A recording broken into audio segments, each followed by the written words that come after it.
சுத்த நாமத்துக்கு ஸ்தோத்திரம் உண்டாவதாக. இங்கே வந்திருக்கும் உங்கள் அனைவரையும் ஆண்டவராக இயேசு கிறிஸ்துவின் நாமத்தினாலே ஸ்தோத்திரங்களை கூறிக்கொள்கிறேன். இன்றைய நாளிலும் நாம் சிந்திக்க தெரிந்து கொள்ளப்பட்ட வேத பகுதி அது மத்தேயு எழுதின நற்செய்தி நூல் 4ஆம் அதிகாரம் முதல் 11 வசனங்களை நாம் படிக்க கேட்டோம். அதிலிருந்து நாம் இன்றைய நாளிலே தியானிக்க இருக்கிறோம். கர்த்தர் நம்மோடு இடைபடுவாராக. கர்த்தருடைய வசனத்தை நாம் ஆழமாய் சிந்திக்கவும், அவருடைய வார்த்தைகள் வசனங்கள் எப்பொழுதும் நமக்கு ஓடிக்கொண்டே இருக்க வேண்டும். அப்போ தான் நம்ம வாழ்க்கையிலே நாம் நன்றாக வாழ முடியும்.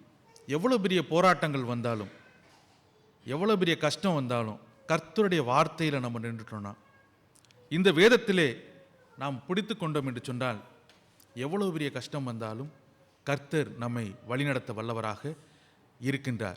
அது நம்முடைய ஒவ்வொருவருடைய வாழ்க்கையிலும் நம்ம உணர்ந்திருப்போம். இந்த மத்தேயு எழுதின நற்செய்தி நூல் 4ஆம் அதிகாரம் முதல் 11 வசனங்களை நாம் வாசிக்கின்ற பொழுது, அதிலே ஆண்டவராகிய இயேசு கிறிஸ்து பிசாசினாலே சோதிக்கப்படுகின்ற ஒரு நிகழ்வு. அந்த சோதனையிலிருந்து நமக்கு நாம் எப்படி வாழ வேண்டும், நாம் எப்படி வசனத்தை கடைபிடிக்க வேண்டும் என்று சொல்லி நமக்கு கற்றுத்தருகின்றவராக அவர் இருக்கின்றார். அதைத்தான் இந்த பகுதியிலே நாம் பார்க்க இருக்கின்றோம். இந்த நாளின் தலைப்பு ஆவிக்குரிய போராட்டத்தில் தேவனுடைய வார்த்தை. நாம் ஒவ்வொரு நாளும் போராடி கொண்டுதான் இருக்கிறோம். இந்த வசனத்திலே நாம் பார்க்கின்ற பொழுது, அப்பொழுது இயேசு பிசாசினால் சோதிக்கப்படுவதற்கு ஆவியானவராலே வனாந்தரத்திற்கு கொண்டு போகப்பட்டார். இயேசு பிசாசினாலே சோதிக்கப்படுவதற்கு ஆவியானவராலே வனாந்தரத்திற்கு கொண்டு போகப்பட்டார் என்று வசனம் சொல்லுகின்றது. இயேசு கிறிஸ்து அப்பொழுதுதான் ஞானஸ்தானம் அவர் பெற்றிருக்கின்றார். நீங்கள் பார்த்தீர்கள் என்று சொன்னால் மத்தேயு 3ஆம் அதிகாரத்தில் நீங்கள் பார்க்கின்ற பொழுது இயேசு கிறிஸ்து ஞானஸ்தானம் பெறுகின்றார். நீங்கள் 16-17 வசனத்திலே பார்க்கின்ற பொழுது, இயேசு ஞானஸ்தானம் பெற்று ஜலத்தில் இருந்து கரை ஏறின உடனே இதோ வானம் அவருக்கு திறக்கப்பட்டது. தேவ ஆவி புறாவை போல இறங்கி தம்மேல் வருகிறதை கண்டார். அன்றியும் வானத்திலிருந்து ஒரு சத்தம் உண்டாகி, இவர் என்னுடைய நேசகுமாரன், இவரில் பிரியமாயிருக்கிறேன் என்று உரைத்தது. பரிசுத்த ஆவியானவர் புறாவை போல ஆண்டவராகிய இயேசு கிறிஸ்துவிடத்திலே இறங்குகிறதை பார்க்கிறோம். அதற்கு அடுத்ததாக 4ஆம் அதிகாரத்தில் பார்க்கின்ற பொழுது, அவர் பிசாசினாலே சோதிக்கப்படுவதற்கு ஆவியானவராலே வனாந்தரத்திற்கு கொண்டு போகப்பட்டார் என்று சொன்னால், அவருடைய ஊழியம் ஆரம்பிக்க போகிறது. அதற்கு முன்பதாக அவர் இந்த சோதனையை அவர் எதிர்கொள்ளுகின்றார். சோதனை என்று வருகின்ற பொழுது அது ஒரு கிரேக்க வார்த்தை. அது பரிசோதித்தல் அல்லது மெய்ப்பித்தல், அது பரிசோதித்து பார்ப்பது, அல்லது அது உண்மையா என்ன என்று தெளிவுபடுத்தக்கூடிய ஒன்று. இதிலே பரிசுத்த ஆவியானவரை குறித்து நாம் பார்த்தோம் என்று சொன்னால், ஆண்டவராகிய இயேசு கிறிஸ்து எப்படிப்பட்டவர் என்று தெரியும். ஆனால் சாத்தானை குறித்து நாம் பார்த்தோம் என்று சொன்னால், அவன் சோதனை செய்கின்றான். அந்த சோதனையில் இயேசு கிறிஸ்து வீழ்ந்து விட வேண்டும்.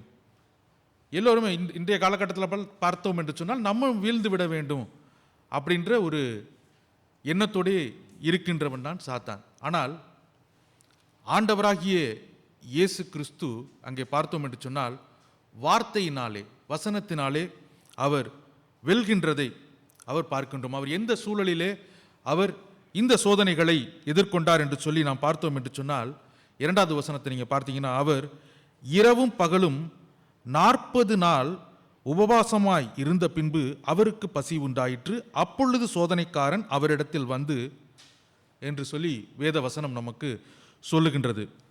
அவர் இரவும் பகலும் 40 நாள் அவர் உபவாசம் இருக்கின்றார். அப்படிப்பட்ட ஒரு சூழலிலே இந்த சோதனையை அவர் சந்திக்கின்றார்.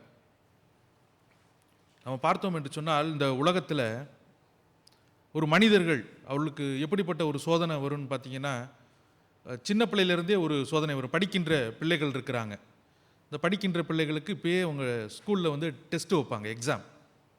நல்லா படிக்கணும் அப்படின்னு சொல்லிட்டு வாழ்க்கையில் நல்லா வந்ததுக்கப்புறம் ஒரு நல்ல இன்டர்வியூக்கு போவாங்க. படித்து முடித்ததுக்கப்புறம் சின்ன பிள்ளைகள்லாம் படித்து முடித்தோன்னா ஒரு நல்ல ஒரு இன்டர்வியூ அப்போன்னு வேலை கிடச்சோன்னே அதுக்கப்புறம் ஓரளவு அவங்களுக்கு நிம்மதியாக இருக்கும். அதுக்கப்புறம் துன்பங்கள்லாம் இருக்கும், இருந்தாலும் அவருடைய வாழ்க்கை போய் கொண்டு இருக்கும். இப்போ சகோதரர்லாம் இருக்கிறாங்க, நிறைய பேர் டிரைவிங்லாம் முடிச்சிருப்பீங்க. ஒரு தேர்வு சொல்லித்தர்றவங்க ஒருத்தவங்க இருப்பாங்க, அதிலே தேர்ச்சி பெற வேண்டும். இதில் நாம் பார்த்தோம் என்று சொன்னால் ஒவ்வொருவருக்கும் இன்டர்வியூ போனாலும் சரி எதுனாலும் ஒரு சோதனை இருக்கும். ஆனால் சொல்லித் தருகிறவர்கள் பார்த்தா அந்த மனிதர்கள் தான். அவங்க சோதனை கூட அவங்க சொல்லித்தர்றாங்க. அவங்க வந்து நம்ம சொல்லித்தர்றவங்க ஃபெயில் ஆகணும்னு சொல்லி தருவாங்களா? அல்ல டீச்சர்ஸ் வந்து இந்த பிள்ளைகள் படிக்கிற பிள்ளைகள் ஃபெயில் ஆகணும்னு சொல்லி தருவாங்களா? எல்லாருமே வெற்றி பெற வேண்டும் என்று சொல்லி மனிதர்களே விரும்புகிறார்கள். என்னதான் இருந்தாலும் மனிதர்களும் விரும்புகிறார்கள். ஆனால் சாத்தானுடைய எண்ணம் எல்லோருமே தோற்க வேண்டும் அப்படின்ற ஒரு எண்ணம். இயேசு கிறிஸ்துவிடம் அதைத்தான் அங்கே காண்பிக்கின்றார். எந்த மாதிரி ஒரு சூழல், இயேசு கிறிஸ்து 40 நாட்கள் அவர் உபவாசம் அவர் மேற்கொள்கின்றார். எந்த இடத்துல? வனாந்தரத்தில். வனாந்தரம் எப்படிப்பட்டதுன்னு உங்களுக்கு தெரியும். வனாந்தரம் எப்படி இருக்கும்? அதிகமான வெயில் இருக்கக்கூடிய ஒன்று, அல்லது இரவு நேரத்தில் எப்படி இருக்கும்? குளிராக இருக்கக்கூடிய ஒன்று. இப்படிப்பட்ட ஒரு சூழலிலே அவர் 40 நாட்களும் புசியாமல் இருந்தார். அவர் தண்ணி கூட அவர் குடிக்காமல் இருக்கக்கூடிய ஒருவராக அங்கே நாம் பார்க்கின்றோம். இதில் உபவாசம் என்பது அது வந்து உபவாசம் தனியாக பார்த்தீங்கன்னா சாப்பிடாமல் இருப்பது, பட்டினியாக இருப்பது. ஆனால் ஜெபத்தோடு கூட கர்த்தரோடு கூட நாம் நேரத்தை செலவிடுகின்ற பொழுது அது உண்மையாக கடவுளோடு ஏற்படுகின்ற அந்த ஐக்கியத்திலே இருக்கின்ற பொழுது கர்த்தராலே நாம் வழிநடத்தப்படுகின்றோம். ஆண்டவராக இயேசு கிறிஸ்து இந்த 40 நாள் உபவாசம் இருந்த பிற்பாடு தன்னுடைய ஊழியத்தை அவர் ஆரம்பிக்கின்றார். நீங்கள் மோசேயை குறித்து நீங்கள் பார்த்தீர்கள் என்று சொன்னால், சீனாய் மலையிலே அவர் போகின்ற பொழுது 40 நாட்கள் அவர் உபவாசம் இருந்தார். அந்த 40 நாள் உபவாசத்தில் அந்த கடவுளோடு பேசி அங்கே வருகின்ற பொழுது 10 கட்டளைகளோடு ஒரு மகிமையோடு இன்றளவும் நம்ம அதை கடைபிடித்து கொண்டிருக்கின்றோம். கர்த்தருடைய வார்த்தையோடு வந்ததை நாம் பார்க்கின்றோம். எலியா தீர்க்கதரிசியை குறித்து நாம் பார்த்தோம் என்று சொன்னால், அவரும் 40 நாள் உபவாசம் இருந்தார். அந்த உபவாசத்திலே நாம் பார்த்தோம் என்று சொன்னால், அவர் அதற்கு பிற்பாடு பார்த்தோம் என்று சொன்னால் கர்த்தருடைய மெல்லிய சத்தத்தை அவர் கேட்டார் என்று சொல்லி பார்க்கின்றோம். கர்த்தருடைய சத்தத்தை கேட்கின்ற ஒரு மனிதராக, ஒரு தீர்க்கதரிசியாக பார்க்கின்றோம். நீங்கள் ஆண்டவராகிய இயேசு கிறிஸ்துவை நீங்கள் பார்த்தீர்கள் என்று சொன்னால், இந்த 40 நாள் உபவாசம் முடிந்து சாத்தானுடைய சோதனைகள்லாம் முடிந்ததுக்கு பிற்பாடு அவர் வல்லமையாய் அங்கே ஊழியம் செய்வதை நாம் பார்க்க முடியும். ஆனால் மோசேயும் எலியாவும் ஒரு மனிதர்களாக இருந்தார்கள். ஆனால் நம்முடைய ஆண்டவராகிய இயேசு கிறிஸ்து ஒரு கடவுளின் மகனாக, தேவகுமாரனாக இந்த உலகத்திலே வந்து ஒரு மனிதராகவே வந்து அங்கே எல்லா சோதனைகளையும் அவர் மனிதராகவே அனுபவித்தார். அதனால்தான் வந்து இந்த சோதனைகளை சந்திக்கின்ற பொழுது அவர் மனிதராகவே சந்தித்து எல்லாவற்றிலும் வெற்றி கொண்டு அந்த சோதனைகளை கர்த்தருடைய வசனத்தினாலே வெற்றி கொண்டு இன்றளவும் நம்ம எப்படி வாழணும், நமக்கு சோதனைகள் வருகின்ற பொழுது என்னுடைய ஆவிக்குரிய ஜீவியத்திலே போராட்டத்திலே நான் எப்படி வாழ வேண்டும், நானும் நீங்களும் எப்படி வாழ வேண்டும் என்று சொல்லி நமக்கு கற்றுக் கொடுத்த ஆண்டவராகிய இயேசு கிறிஸ்துவைத்தான் நாம் பார்க்கின்றோம். நாம் எப்படி போராட்டத்திலே அனுதின வாழ்க்கையிலே நான் வெற்றி பெற வேண்டும். ஆண்டவரே, நீர் என்னோடு கூட இருக்கின்றீர், எனக்கு வல்லமையாய் நீர் இருக்கின்றீர், ஆண்டவரே நான் உம்மை பற்றிக்கொள்வேன் என்று நீங்களும் நானும் சொல்ல வேண்டும். அதற்குத்தான் இந்த வசனங்களை நாம் பார்க்க முடியும். இதில் நாம் பார்க்கின்ற பொழுது முதலாவது தலைப்பிலே நாம் பார்த்தோம் என்று சொன்னால், தேவையுள்ள நேரத்தில் சோதிக்கப்படும் போது வார்த்தையால் நாம் வெற்றி பெற வேண்டும். அதுதான் இயேசு கிறிஸ்து நமக்கு கற்றுக் கொடுக்கின்றார்.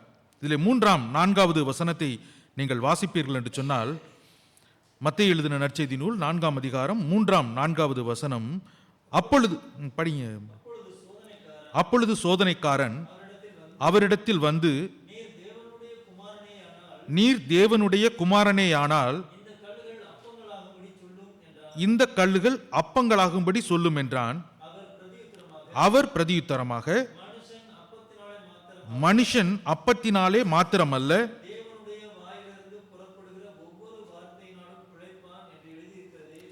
தேவனுடைய வாயிலிருந்து புறப்படுகிற ஒவ்வொரு வார்த்தையினாலும் பிழைப்பான் என்று எழுதியிருக்கிறதே என்றார். சாத்தான் முதலாவதாக ஆண்டவராகிய இயேசு கிறிஸ்து 40 நாள் உபவாசம் இருக்கின்றார். ஒரு மனிதராக இந்த உலகத்திலே வந்து அவர் அப்பமும் தண்ணியும் குடிக்காமல் ஜெபத்திலே தரித்திருந்து, அதற்கு பிற்பாடு அவர் அந்த சோர்வோடு இருக்கின்ற ஒரு நிலையிலே, ஒரு மனிதனுக்குரிய ஒரு நிலையிலே அவர் இருக்கின்ற பொழுது சோதனைக்காரன் அங்கே வந்து அவன் முதலாவது சொல்லுகின்றது, நீர் தேவனுடைய குமாரனானால்.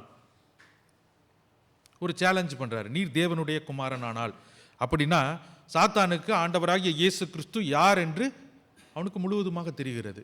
அதனால தான் நீர் தேவனுடைய குமாரனானால் என்று சொல்லி எச்சரிக்கை கொடுத்து, அடுத்ததாக நீங்கள் பார்த்தீர்கள் என்று சொன்னால், இந்த கல்லுகள் அப்பங்கள் ஆடுகும்படி சொல்லும் என்றான். நீங்க அப்பமாக்கி சாப்பிடுங்க, நீர் தேவனுடைய குமாரனானால் என்று சொல்லி. ஆனால் ஆண்டவராக இயேசு கிறிஸ்து அதை செய்திருக்க முடியுமா? செய்திருக்க முடியும். ஆனால் அவர் மனிதராக நமக்கு போதிப்பிக்கின்ற ஒரு காரியத்தை தான் நாம் இங்கே பார்க்கின்றோம். பாருங்க, 4வது வசனத்தை பாருங்கள். அவர் பிரதியுத்தரமாக, மனுஷன் அப்பத்தினாலே மாத்திரமல்ல தேவனுடைய வாயிலிருந்து புறப்படுகிற ஒவ்வொரு வார்த்தையினாலும் பிழைப்பான் என்ற வார்த்தையை அங்கே சொல்லுகின்றார். இதை நாம் பழைய ஏற்பாட்டு புத்தகத்திலே நாம் பார்க்க முடியும். உபாகமம் எடுத்தவர்கள் வாசியுங்கள். உபாகமம் 8ஆம் அதிகாரம் 2-3வது வசனங்கள்.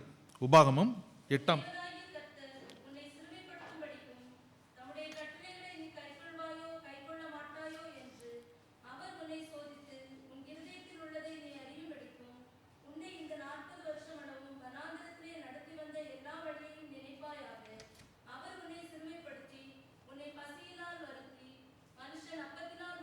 மனுஷன் அப்பத்தினால் மாத்திரமல்ல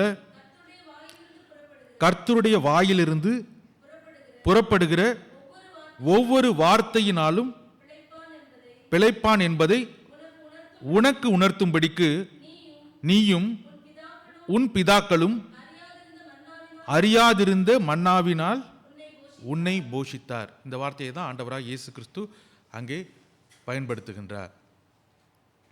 அப்ப சாத்தானுக்கு அவர் சொல்லுகின்றது இந்த வசனத்தினாலே அவர் அங்கே சொல்லுவதை நாம் பார்க்கின்றோம். 40 வருடம் அங்கே இஸ்ரவேல் மக்களை வனாந்தரத்திலே வழிநடத்தி வந்த பொழுது, அப்பொழுது மக்கள் அந்த உணவுக்காக அவங்க என்ன சாப்பாடே இல்லையே அப்படின்னு சொல்லுகின்ற பொழுது, அங்கே கர்த்தர் பெரிய அற்புதத்தை அங்கே செய்கின்றார். மன்னாவினாலே, அவர்கள் அறியாதிருந்த மன்னாவினாலே அங்கே போஷிப்பதை நாம் பார்க்கின்றோம். இதைத்தான் ஆண்டவராக இயேசு கிறிஸ்து சாத்தானுக்கு சொல்லுகின்றார். நீங்கள் அந்த மன்னா எப்படி இஸ்ரவேல் மக்களுக்கு கிடைத்தது என்று உங்களுக்கு தெரியும். அப்படிப்பட்ட வல்லவர் அவர் அந்த வார்த்தையினாலே அங்கே பெரிய ஒரு அற்புதத்தை அங்கே செய்வதை நாம் பார்க்கின்றோம். அதைத்தான் இங்கே சுட்டி காட்டுகின்றார். கடவுளால் எதுவும் செய்ய முடியும், கர்த்தரால் எதுவும் செய்ய முடியும். இந்த கல்லில் மட்டும்தான் அப்பத்தை கொண்டு வர முடியும் என்பது அல்ல. அவர்கள் அறியாதிருந்த தேவதூதர்கள் புசிக்கின்ற அந்த மன்னாவினாலே கர்த்தர் உணவை தர வல்லவராக இருக்கின்றார்.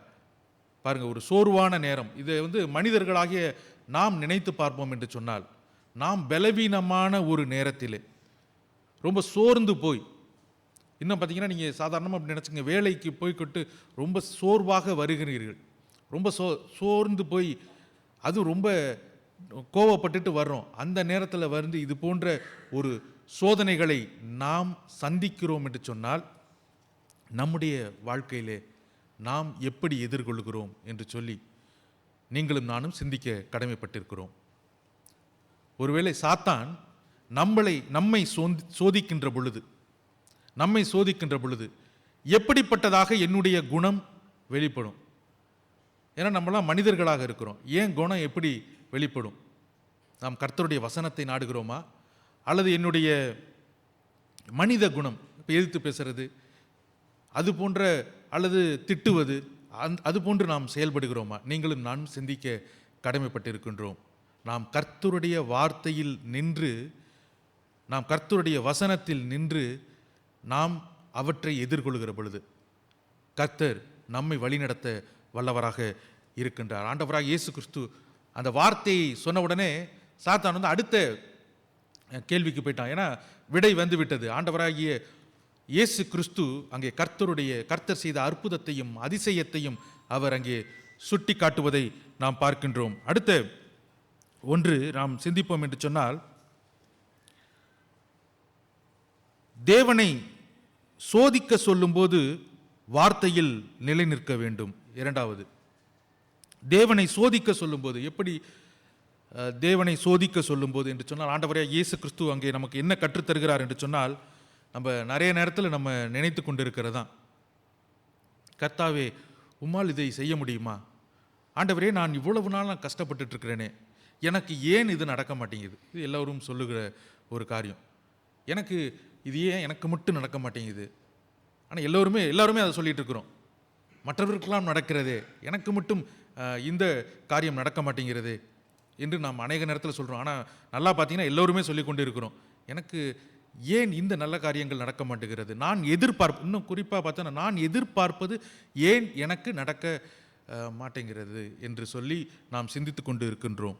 அப்படிலாம் நம்ம சொல்லக்கூடாது. கர்த்தரை நாம் சோதிக்கக்கூடாது. ஆனால் கர்த்தர் செய்வாரா, இதை செய்ய மாட்டாரா என்ற ஒரு மனநிலையிலே நாம் இருக்கக்கூடாது. அதைத்தான் இந்த பகுதியிலே நாம் பார்க்கின்றோம். சோதனைக்காரன் எப்படிப்பட்ட ஒரு காரியத்தை அங்கே ஆண்டவராகிய இயேசு கிறிஸ்துவிடம் கேட்கிறார் என்று சொல்லி நாம் பார்த்தோம் என்று சொன்னால், 5ஆம் வசனம் முதல் 7ஆம் வசனம் வரைக்கும் நாம் பார்த்தோம் என்று சொன்னால், மத்தேயு எழுதின நற்செய்தி நூல் 4ஆம் அதிகாரம் 5 முதல் 7 வசனங்கள்.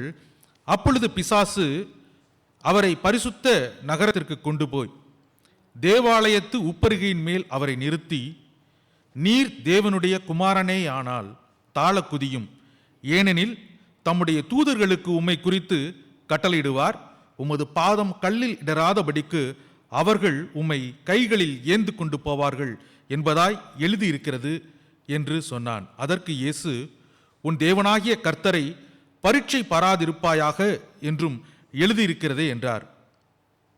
இந்த வசனத்தை குறித்து நாம் பார்க்கின்ற பொழுது அங்கே அதே ஒரு வார்த்தையை அங்கே சாத்தான் குறிப்பிடுவதாக நாம் பார்க்கின்றோம். அப்பொழுது பிசாசு பரிசுத்த நகரத்துக்கு கொண்டு போயிட்டு தேவாலயத்துக்கு உப்பரியின் மேலே அங்கே அவரை நிறுத்தி, அடுத்த கேள்வி, நீர் தேவனுடைய குமாரனே ஆனால் அப்படின்ற ஒரு கேள்வி சொல்லிவிட்டு, நீர் தாழ குதியும். அப்போ தேவாலயத்தில் நின்றுட்டு ஆண்டவராய் இயேசு கிறிஸ்துவை சொல்லுகின்றார், நீ தாழ குதியும், ஏனெனில் தம்முடைய தூதர்களுக்கு உம்மை குறித்து கட்டளையிடுவார், உம் பாதம் கல்லில் இடராதபடிக்கு அவர்கள் உம்மை கைகளில் ஏந்தி கொண்டு போவார்கள் என்ற வசனத்தை மேற்கோள் காட்டுகிறான். அப்படின்னா சாத்தானுக்கும் வசனம் தெரிந்திருக்கிறது. ஆனால் அதை தவறாக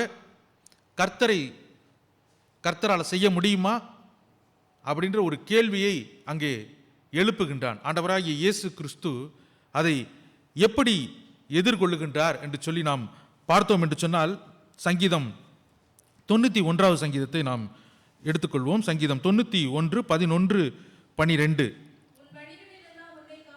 உன் வழிகளிலெல்லாம் உன்னை காக்கும்படி உனக்காக தம்முடைய தூதர்களுக்கு கட்டளையிடுவார், உன் பாதம் கல்லில் இடராதபடிக்கு அவர்கள் உன்னை தங்கள் கைகளில் ஏந்தி கொண்டு போவார்கள். என்ன ஒரு அருமையான ஒரு வசனம். உன் வழிகளெல்லாம் உன்னை காக்கும்படி உனக்காக தம்முடைய தூதர்களுக்கு கட்டளையிடுவார், உன் பாதம் கல்லில் இடராதபடிக்கு. அந்த வசனத்தை நீங்கள் பார்க்கணும். உன் பாதம் கல்லில் இடராதபடிக்கு, தடுக்கி விழாதபடிக்கு என்ற ஒரு வசனத்தை நாம் பார்க்கின்றோம். அவர்கள் உன்னை தங்கள் கைகளில் ஏந்தி கொண்டு, தடுக்கி விழாதபடிக்கு அப்படின்னு வசனம் சொல்லுதே அப்படின்னு சாத்தான் அங்கே சொல்லுகிறத பார்த்தோன்னா, அவன் என்ன சொல்கிறான், ஒரு ஆலயத்திலே உப்பரிகையில் ஏறி நின்றுட்டு அங்கேருந்து இயேசு கிறிஸ்துவை தாழ குதியும்ன்றார். அங்கே வசனத்தையே அங்கே மாற்றி சொல்லுகின்ற கர்த்தர் செய்வாரா செய்ய மாட்டாரா என்ற ஒரு சந்தேகத்தை எழுப்புகிறான். ஆனால் அதற்கு முன்பாகவே கல் தடிக்கு விழுகாம பாதுகாக்கின்ற கர்த்தர் நம்முடைய கர்த்தர். இவ்வளவு காலம் கர்த்தர் நம்மை அபரிமிதமாக காப்பாற்றி வந்திருக்கின்ற ஒவ்வொன்றையும் நாம் நினைத்து பார்க்க வேண்டும். ஆண்டவரே, நீர் என் மீது பாராட்டின இரக்கத்திற்கு நான் எம்மாத்திரம் என்று சொல்லி நீங்களும் நானும் நினைத்து பார்க்க வேண்டும். இவ்வளவு காலம் ஆண்டவரே, எவ்வளவு போராட்டங்கள். நீங்கள் நினச்சி பாருங்கள், ஒவ்வொருவருடைய வாழ்க்கையிலும் கண்டிப்பாக போராட்டம் இருந்திருக்கும். அந்த போராட்டத்திலெல்லாம் நம்ம தடிக்கு விழுகாமல் கர்த்தர் என்னை அவருடைய கரங்களினாலே என்னை தாங்கி வழிநடத்துகின்றவர். இங்கே பார்த்தீங்கன்னா தேவதூதர்கள் வந்து தாங்குறாங்களாம், கர்த்தரே நம்மை தாங்குகின்றவராக இருக்கின்றார். சாத்தான் வந்து எந்த மாதிரி சொல்கிறான், ஆண்டவராக இயேசு கிறிஸ்து ஒரு தேவகுமாரன், அவரிடத்தில் கேட்கின்ற ஒரு கேள்வியை நாம் பார்க்க வேண்டும். ஆனாலும் ஆண்டவராகிய இயேசு கிறிஸ்து எந்த விதமான ஒரு பதிலை அங்கே கொடுக்கின்றார் என்று நாம் பார்த்தோம் என்று சொன்னால், 7வது வசனத்தை படிங்க யாராவது ஒருவர். மத்தேயு 4:7. அதற்கு இயேசு, உன் தேவனாகிய கர்த்தரை பரீட்சை பாராதிருப்பாயாக என்றும் எழுதியிருக்கிறதே என்றார். ஆண்டவராய் இயேசு கிறிஸ்துவின் பதில், அவரை பரீட்சை பாராதிருப்பாயாக என்று சொல்லுவதை நாம் பார்க்கின்றோம். ஏன்னா அவர் செய்வாரா செய்ய மாட்டாரா என்ற ஒரு சந்தேகம். அவரையே சோதிக்கின்ற கர்த்தர் ஒரு நம்பிக்கை இல்லாத ஒரு தன்மையை அங்கே உண்டாக்குவதை நாம் பார்க்கின்றோம். உபாகமம் புத்தகம் 6ஆம் அதிகாரம் 16வது வசனத்திலே நீங்கள் வாசித்தீர்கள் என்று சொன்னால், உபாகம்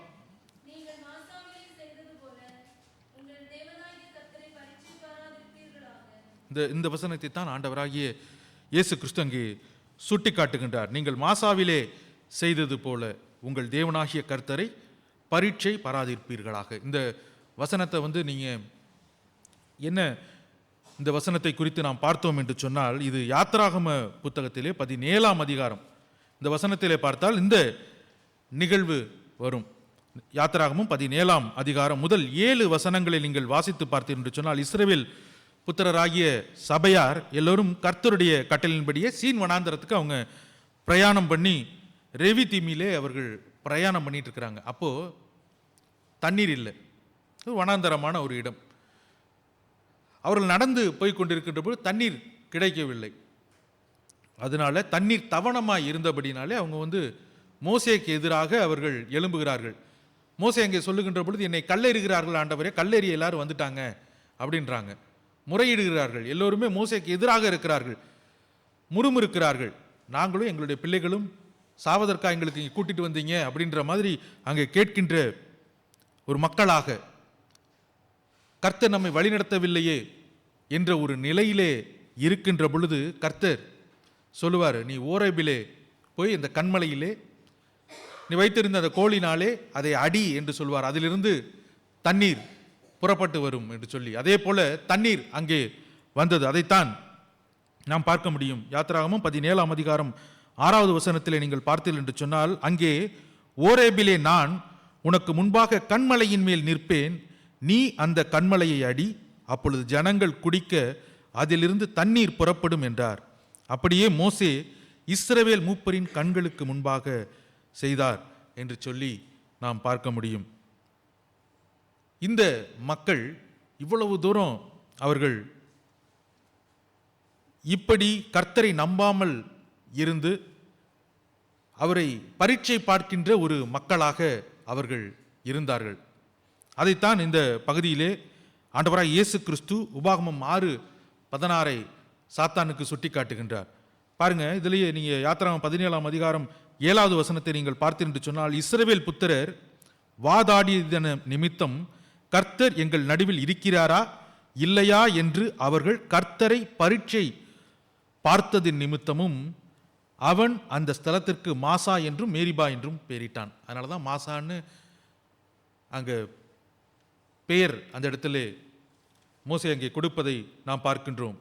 அவர்கள் கர்த்தர் எங்கள் நடுவில் இருக்கிறாரா இல்லையா, இப்படிப்பட்ட ஒரு கேள்வியைத்தான் சாத்தான் அந்த இடத்திலே இயேசுவிடம் கேட்கின்றார். கர்த்தர் உனக்கு உதவி செய்வாரா செய்ய மாட்டாரா என்ற ஒரு கேள்வி. அதற்கு இயேசு கிறிஸ்து அங்கே சுட்டிக்காட்டுவது, கர்த்தர் கண்டிப்பாக நடக்க முடியாததையும் நமக்கு தேவையுள்ள நேரத்திலே அவர் செய்ய வல்லவராக அவர் இருக்கின்றார் என்பதை ஒவ்வொருவருக்கும் உணர்த்துகின்றவர். உங்களுக்கும் எனக்கும் கர்த்தர் உணர்த்துகின்றவராக இருக்கிறார். இவ்வளவு காலம் நம்மை வழிநடத்தி வந்த கர்த்தர் வார்த்தையினாலே, வசனத்தினாலே எவ்வளவு நன்மைகளை அங்கே பழைய ஏற்பாட்டு புத்தகத்தில் பார்க்கின்றோம். மக்களை வழிநடத்துகின்ற பொழுது எப்படி செய்தாரோ அதே போல இன்றளவும் உங்களுக்கும் எனக்கும் செய்து கொண்டிருக்கின்றார். நம்முடைய வாழ்விலே ஆண்டவராகிய இயேசு கிறிஸ்து அப்படிப்பட்ட ஒரு சோதனையிலே, எவ்வளவு பெரிய சோதனை வந்தாலும் அந்த சோதனையிலே கர்த்தருடைய வசனத்தை கொண்டே அவர் நின்றார். அந்த வசனத்திலே நடந்த உண்மைகளை சொன்னார். அதெல்லாம் நமக்கு இன்றளவுக்கும் நமக்கு எப்படி நாம் வாழ்க்கையிலே நாம் போராடுவது, நாம் கர்த்தரிடத்திலே சந்தேகிக்க கூடாது. கர்த்தர் நமக்கு அனைத்து உதவிகளையும் இதுவரைக்கும் நமக்கு செய்து கொண்டு வந்தார் என்பதை நீங்களும் நானும் உணர வேண்டும். மூன்றாவது, உலக ஆசை வரும்போது வார்த்தையால், கர்த்தருடைய வார்த்தையால் எதிர்த்து வெற்றி பெற வேண்டும். கிறிஸ்துவுக்குள் அன்பானவர்களே, நாம் படிக்க கேட்ட பகுதியிலே மத்தேயு 4ஆம் அதிகாரத்திலே நாம் 8 முதல் 11 வசனங்களை நாம் வாசிப்போம் என்று சொன்னால், மறுபடியும் பிசாசு அவரை மிகவும் உயர்ந்த மலையின் மேல் கொண்டு போய் உலகத்தின் சகல ராஜ்யங்களையும் அவைகளின் மகிமையும் அவருக்கு காண்பித்து, நீ சாஷ்டாங்கமாய் விழுந்து என்னை பணிந்து கொண்டால் இவைகளை எல்லாம் உமக்கு தருவேன் என்று சொன்னான். அப்பொழுது இயேசு, அப்பாலே போ சாத்தானே, உன் தேவனாகிய கர்த்தரை பணிந்து கொண்டு அவர் ஒருவருக்கே ஆராதனை செய்வாயாக என்று எழுதியிருக்கிறதே என்றார். பிசாசு அவரை உயர்ந்த ஒரு மலையின் மேல் கொண்டு போய் உலகத்தின் சகல ராஜ்யங்களையும் அவைகளின் மகிமையும் அவருக்கு காண்பிக்கின்றது. எல்லாத்தையும் காமிக்குது. காண்பித்த பிற்பாடு அது சொல்லுகின்ற வார்த்தை, நீர் என்னை சாஷ்டாங்கமாய் விழுந்து பணிந்து கொண்டால் என்ற ஒரு வார்த்தையை அங்கே சொல்லுகின்றது. இவை எல்லாம் உமக்கு தருவேன்.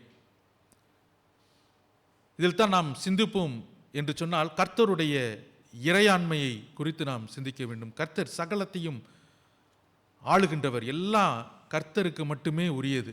ஆனால் இங்கே சொந்தம் கொண்டாடுகின்ற சாத்தானை நாம் பார்க்கின்றோம். ஆண்டவராக இயேசு கிறிஸ்துவை நீர் பணிந்து விழும் என்று சொல்லக்கூடிய ஒரு நிலையிலே, அப்படி என்றால் அனைத்து அதிகாரமும் இருக்கிறது என்பது போல ஒன்றை காண்பிப்பதை நாம் பார்க்க முடியும். கிறிஸ்துவுக்குள் அன்பானவர்களை, அப்பொழுதும் ஆண்டவராகிய இயேசு கிறிஸ்து அந்த இடத்துல ஒரு வார்த்தையை அங்கே சொல்லுவதை நாம் பார்க்கின்றோம். அப்பாலே போ சாத்தானே என்று சொல்லுகின்றார்.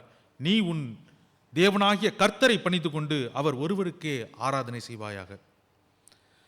கிறிஸ்துவுக்குள் அன்பானவர்களே, இந்த வசனத்தை குறித்து நாம் பார்க்கின்ற பொழுது அந்த வசனத்தை கர்த்தர் பயன்படுத்துகின்றார். உபாகம புத்தகத்திலே 6ஆம் அதிகாரம் 13வது வசனத்தை அங்கே ஆண்டவராகிய இயேசு கிறிஸ்து அங்கே பயன்படுத்துகின்றார். உபாகமம் 6:13வது வசனம், உன் தேவனாகிய கர்த்தருக்கு பயந்து அவருக்கே ஆராதனை செய்து அவருடைய நாமத்தை கொண்டே ஆணையிடுவாயாக. உன் தேவனாகிய கர்த்தருக்கு பயந்து அவருக்கே ஆராதனை செய்து, அவருக்கு மட்டும்தான் ஆராதனை செய்ய வேண்டும். நம்முடைய எண்ணம், நம்முடைய ஓட்டம் எல்லாமே நம்முடைய கர்த்தராகத்தான் இருக்க வேண்டும். நாம் கர்த்தருக்கு தான் துதியும் கனமும் மகிமையும் நாம் செலுத்த வேண்டும். அதைத்தான் ஆண்டவராக இயேசு கிறிஸ்து அங்கே எதிர்த்து அங்கே சொல்லுகின்ற வார்த்தையை நாம் பார்க்கின்றோம். இதிலே யாத்திரையாகம புத்தகத்தில் நாம் பார்க்கின்ற பொழுது 20ஆம் அதிகாரம் 3 முதல் 5 வசனங்களில் நீங்கள் பார்க்கின்ற பொழுது 10 கட்டளைகள், 10 கட்டளைகளிலே நமக்கு வருகின்ற பொழுது அந்த வார்த்தைகள் எல்லாம் பார்த்தீங்க என்று சொன்னால், உன் கடவுளாகிய கர்த்தர் நானே, என்னை அன்றி வேறு தேவர்கள் உனக்கு வேண்டாம், மேலே வானத்திலும் கீழே பூமியிலும் உள்ளவர்களுக்கு ஒப்பான எந்த சொரூபத்தையும் நீ வணங்கவோ சேவிக்கவோ வேண்டாம் என்ற வசனத்தை நாம் பார்க்கின்றோம். இந்த 10 கட்டளைகளிலே முதலாவது கட்டளையை அங்கே சொல்லுவதை நாம் பார்க்கின்றோம். அந்த கட்டளையை தான் ஆண்டவராக இயேசு கிறிஸ்து அங்கே சொல்லுகின்றார். கடவுளுக்கு மட்டுமே ஆராதனை செய்ய வேண்டும். அதற்கு அடுத்து தான் எல்லாமே. ஆனால் சாத்தான் சொல்லுகின்றான் தன்னை ஒரு பெரிய ஆளாக, ஒரு கடவுளுக்கு இணையானவராக அங்கே காண்பிப்பதை நாம் பார்க்கின்றோம். கிறிஸ்துவுக்குள் அன்பானவர்களே, கடவுளுக்கு இணை யாருமே கிடையாது. இந்த உலகத்தில் எதுவுமே கிடையாது. திருத்துவ கடவுளை, திருத்துவத்தை நாம் கொண்டாடி கொண்டு இருக்கின்றோம். நாம் அதிலே நிற்கின்றோம். பிதா, குமாரன், பரிசுத்த ஆவியானவர், அவர்தான் நம்மை வழிநடத்தி கொண்டு வருகின்றார். ஆனால் இந்த பகுதியிலே நாம் பார்க்கின்ற பொழுது ஆண்டவராகிய இயேசு கிறிஸ்து பரிசுத்த ஆவியானவராலே அங்கே வனாந்தரத்திலே கொண்டு வரப்பட்டு சாத்தானாலே சோதிக்கப்படுகின்ற பொழுது கர்த்தருடைய வசனம், கர்த்தர் செய்த நன்மைகள் ஒவ்வொன்றையும் அங்கே சுட்டி காட்டுவதை நாம் பார்க்கின்றோம். எல்லாமே வசனத்திலிருந்தே அவர் சொல்லி கொண்டு வருகின்றார். சாத்தானுக்கு அது புரிந்திருக்கும்.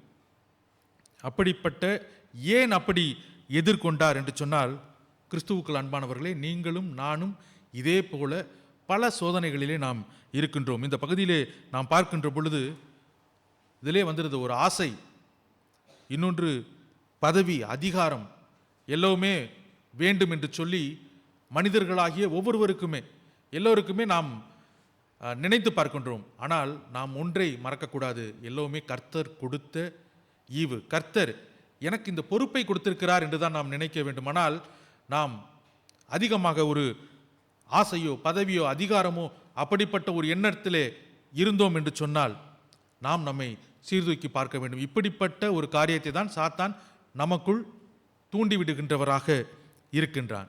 ஆனால் அதிலிருந்து நாம் எப்படி தப்பிக்க வேண்டும், எப்படி நாம் எதிர்கொள்ள வேண்டும் என்று சொன்னால், கர்த்தருடைய வசனம், கர்த்தருடைய வார்த்தை, நான் கர்த்தரை மட்டுமே ஆராதிப்பேன் என்று சொல்லி ஆண்டவராக இயேசு கிறிஸ்து அங்கே சொல்லுகின்ற வார்த்தையின்படியே நாம் பின்பற்ற நாம் அழைக்கப்பட்டிருக்கிறோம். கிறிஸ்துவுக்குள் அன்பானவர்களே, நாம் சிந்தித்து பார்க்க வேண்டும். சோதனைக்காரன் நம்மையும் சோதித்து கொண்டு தான் இருக்கிறான்.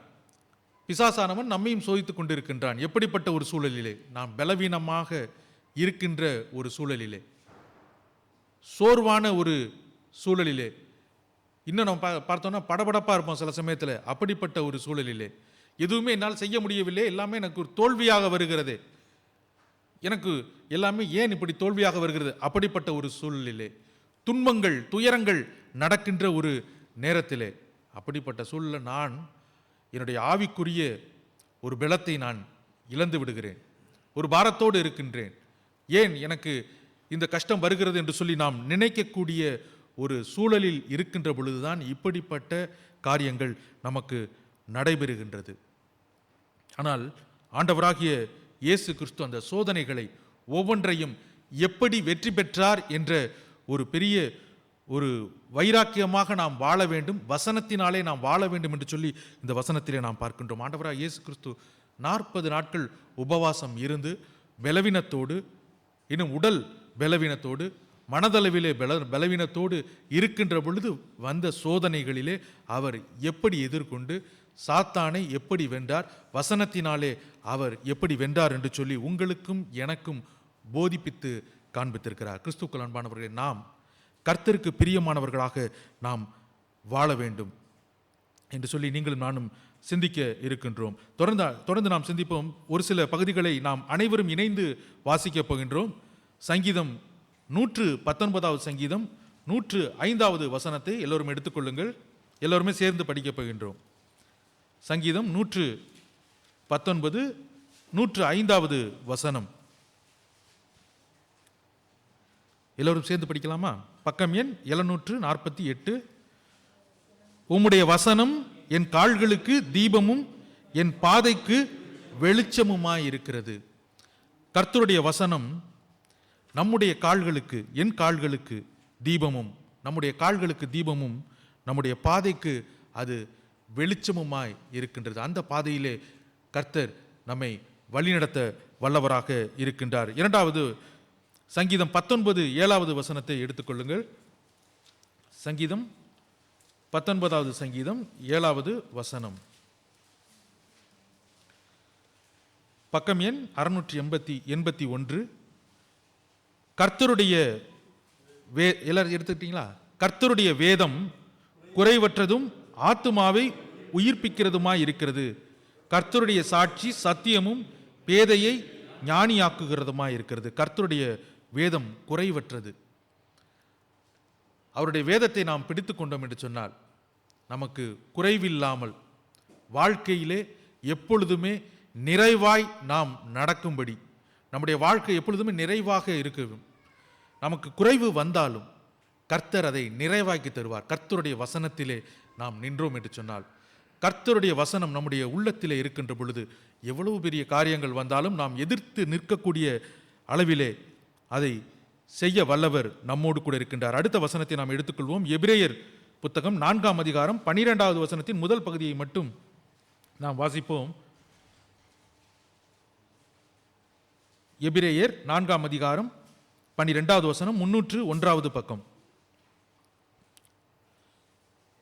தேவனுடைய வார்த்தையானது ஜீவனும் வல்லமையும் உள்ளதாயும் இருபுறமும் கருக்குள்ள எந்த பட்டயத்தாலும் கருக்கானதாயும் ஆத்துமாவையும் ஆவியையும் அணுக்களையும் ஊனையும் பிரிக்கத்தக்கதாக உருவ குத்துகிறதாயும் இருதயத்தின் நினைவுகளையும் யோசனைகளையும் வகை அறுக்கிறதாயும் இருக்கிறது. தேவனுடைய வார்த்தையானது ஜீவனும் வல்லமையும் உள்ள வார்த்தை. அந்த வார்த்தை நமக்கு உயிரை தருகின்றது, பலத்தை தருகின்றது. அதைத்தான் அது ஒரு வல்லமை உள்ளது. சாதாரண ஒரு வார்த்தை கிடையாது. அந்த வார்த்தை கர்த்தருடைய வார்த்தை ஜீவனும் வல்லமையும் உள்ள வார்த்தையாக இருக்கின்றது.